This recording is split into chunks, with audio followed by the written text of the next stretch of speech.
Hoy no vengo a hablar solo de una reforma. Vengo a hablar de nombres y personas, mujeres, de vidas que este país no supo proteger y de familias que tuvieron que hacer lo que el Estado no hizo.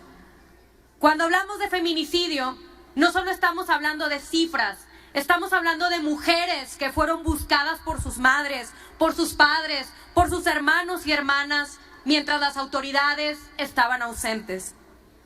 En Nuevo León conocimos el caso de María Fernanda Contreras. Su familia tenía la ubicación y sabía dónde podía estar. Pidió a la fiscalía que acudiera, que verificara y que actuara. La respuesta no fue inmediata. La autoridad no llegó cuando debía. Fueron los propios familiares quienes presionaron, quienes insistieron, quienes empujaron una acción que le correspondía al Estado. Cuando finalmente se actuó, ya era tarde. También en Nuevo León, el caso de Devani Escobar, que se convirtió en un símbolo nacional, una joven desaparecida, un país entero siguiendo el caso, una investigación que se volvió mediática y aún así profundamente deficiente. Su cuerpo apareció en un lugar que ya había sido revisado por las autoridades. Hasta este momento seguimos sin respuestas. Este hecho por sí solo expone una falla estructural en la forma en que investigamos en México.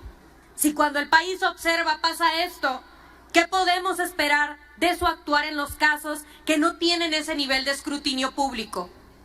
O en la Ciudad de México, el caso de Edith Guadalupe, que tan solo ocurrió la semana pasada. Su familia ha denunciado retrasos, trato indigno y actos de corrupción dentro de la propia fiscalía.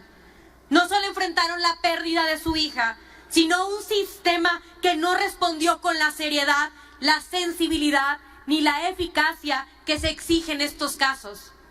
Pero estos no son los únicos. El caso de Ingrid Escamilla mostró no solo la brutalidad del feminicidio, sino también la revictimización institucional y mediática, la filtración de imágenes, la pérdida total de respeto por la dignidad de la víctima, incluso después de su muerte. Y el caso de Lesbi Berlín Rivera Osorio, asesinada en la ciudad universitaria, evidenció cómo las primeras respuestas institucionales pueden cargar prejuicios, culpar a la víctima y desviar la investigación. Fue la presión social la que obligó a corregir la narrativa oficial. Estos 5 casos no son excepciones, son evidencia de un patrón en el que las familias tienen que buscar, presionar, exigir y enfrentar a las propias instituciones para obtener respuestas. Un patrón que en la última década ha cobrado 8,735 vidas en México, mujeres asesinadas por el hecho de ser mujeres. Esos 5 nombres que hoy mencionamos no son casos aislados, son apenas una pequeña muestra de miles de historias que no llegan a este pleno. Eso es lo que hoy tenemos que reconocer con firmeza en México. El problema del feminicidio no es únicamente un problema legal, es un problema de Estado. Y esto tampoco es nuevo. Desde el caso de Campo Algodonero, hace más de 15 años, la Corte Interamericana de Derechos Humanos condenó al Estado mexicano por no prevenir, no investigar adecuadamente y permitir la impunidad en los asesinatos de mujeres.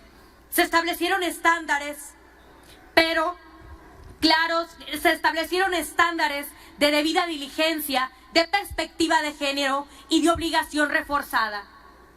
Han pasado años, hemos reformado leyes, hemos endurecido penas. Hay estados cuyas penas alcanzan hasta los 100 años. Hemos creado nuevos marcos normativos y sin embargo la violencia feminicidia sigue ahí y los errores institucionales también. Hoy se nos presenta una reforma que busca homologar el tipo penal de feminicidio en todo el país. La minuta busca precisamente que se cree una ley que establezca bases homogéneas para la tipificación, investigación, persecución y sanción del feminicidio en todo el país. Sí, es un paso necesario. Hoy la justicia depende del Código Penal de cada estado y eso genera desigualdad, incertidumbre e impunidad. Pero también debo decir que esta reforma no resuelve completamente. Homologar la ley no es lo mismo que garantizar justicia. El problema no es solo cómo está escrito el delito, es cómo se investiga, cómo se integra una carpeta, cómo actúan las fiscalías y si las autoridades llegan a tiempo o no. Podemos tener un tipo penal uniforme en todo el país y seguir teniendo investigaciones deficientes, peritajes mal hechos, insuficiencia de personal para la búsqueda inmediata en los estados y familias revictimizadas. Esa es la realidad que no podemos ignorar en todo México. Hoy las fiscalías enfrentan carencias profundas, falta de personal especializado, falta de peritos, protocolos que no se aplican, investigaciones mal integradas y una ausencia real de debida diligencia. Mientras eso no cambie, la impunidad va a seguir siendo la regla, aunque la ley sea impecable. Por eso hay un punto que no puede quedar fuera de esta discusión. Sin recursos, cualquier reforma corre el riesgo de convertirse en un gesto simbólico. Y México no necesita más símbolos, necesita resultados. Necesitamos políticas públicas que atiendan todo el ciclo de violencia: prevención, atención, protección, investigación, sanción y reparación. No basta con castigar mejor, hay que intervenir antes, proteger a tiempo y responder con eficacia. Se requieren refugios suficientes, órdenes de protección que realmente se cumplan, capacitación permanente, inversión en servicios periciales y un sistema que no obligue a las familias a sustituir al Estado, porque lo más grave de estos casos no es solo la violencia que ocurrió, sino lo que ocurrió después: la ausencia institucional, la tardanza, la negligencia y hasta la corrupción.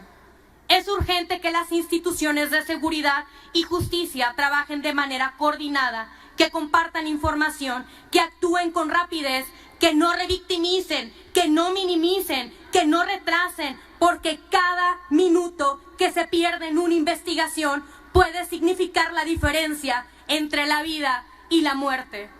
Por eso, al aprobar esta reforma, también debemos asumir una responsabilidad mayor. No basta con armonizar una ley, hay que transformar las instituciones encargadas de procurarlas.